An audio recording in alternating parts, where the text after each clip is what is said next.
Good morning বন্ধুরা, কেমন আছো? আশা করি সবাই ভালো আছো। আর আজকে তো খুব ভালো দিন, ছুটির দিন। আজকে ভোটের দিন, প্লাস ওয়েদারও খুব ভালো আছে। সকাল সকাল আমি আর বাবা ভোট দিয়ে চলে এসেছি। আর এখন রান্না করতে বসে গেছি। কি রান্না করছি? ইঁচড় রয়েছে, ইঁচড়। আর নিয়ে এলাম চিংড়ি মাছ। চিংড়ি অত ভালো খায় না, কিন্তু ইঁচড় চিংড়ি বছরে একবার খায়, একদিন। ইঁচড় অনেকবার খাওয়া হয়ে গেছে, কিন্তু যেসব টুকরো টুকরো রয়ে গেছে, 3-4 দিন ধরে ইঁচড় খেয়েছি। আর দিয়েছে অনেকেই। তো আজকে ভাবলাম ছুটির দিন আছে, আর এসব করতে তো অনেক ঝামেলা, সময় লাগে। তার জন্যে আজকে ছুটির দিন আছে, সকাল সকাল ভোট হয়ে গেছে, চলে এসেছি বাজার থেকে চিংড়ি, ফল ফুল সব কিছু নিয়ে চলে এসেছি। এখন রান্নায় বসে গেছি। আর এদিকে সকালে বসিয়েছি, দেখাচ্ছি, ভাত। আর এদিকে ডিম সিদ্ধ। ইঁচড় কাটতে বড্ড ঝামেলা, হাতে ডেটার পাটের করে ওঠে, কাটতে ইচ্ছা করে না ইঁচড়।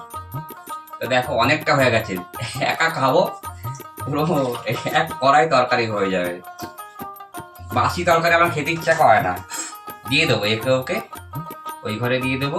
নাতনি এসছে, ওকে একটু দেবো। তো মাকে জামা টামা খুলতে না কর, তাড়াতাড়ি গিয়ে দিয়ে আয়। ফাঁকায় দিয়ে, এরপরে বৃষ্টি নামলে যেতে পারবি না। আগে একটু গিলে নি, পেটে খিদে লেগে গেছে, 11টা বেজে গেছে। সিদ্ধ দিয়েছি আলু পেঁপে আর ডিম সিদ্ধ। ডিমটা তো ফাইটে বেড়েই গেছে।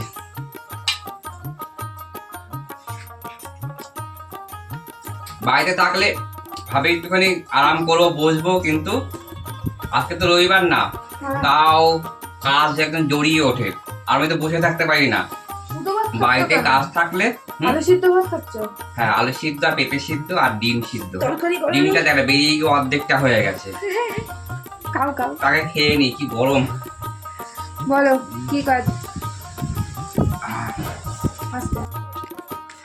চিংড়ি নাকি জলের পোকা, কিন্তু কেনার সময় আমরা বলি চিংড়ি মাছ কত করে। আমরা খাচ্ছি জলের পোকা। এই দেখো,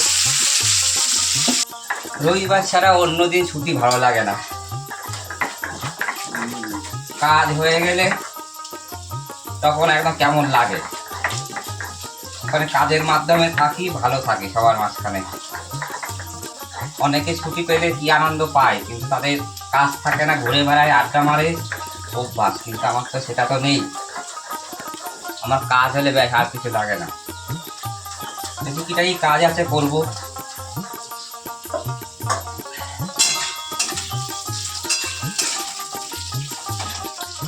আমার গ্যাসের তাকটা এমনই, বসেও নাড়া যায়, দাঁড়িয়েও রান্না করা যায়।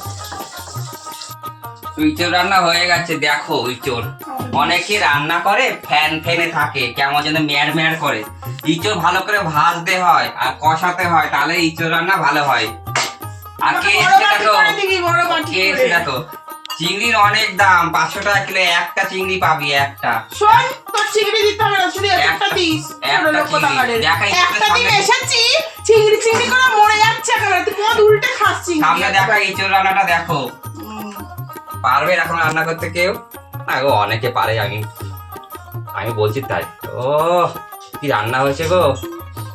যাই হোক, সকাল দিকে হয়ে গেল। ইঁচড়টা রান্না করতে সময় লাগে। আজকে একটু ছুটি পেয়েছি বলে ইঁচড়টা ধরে ধীরে সুস্থে রান্না বান্না করলাম। সবাই ভালো খাও, ভালো থাকো, সুস্থ থাকো। Bye bye.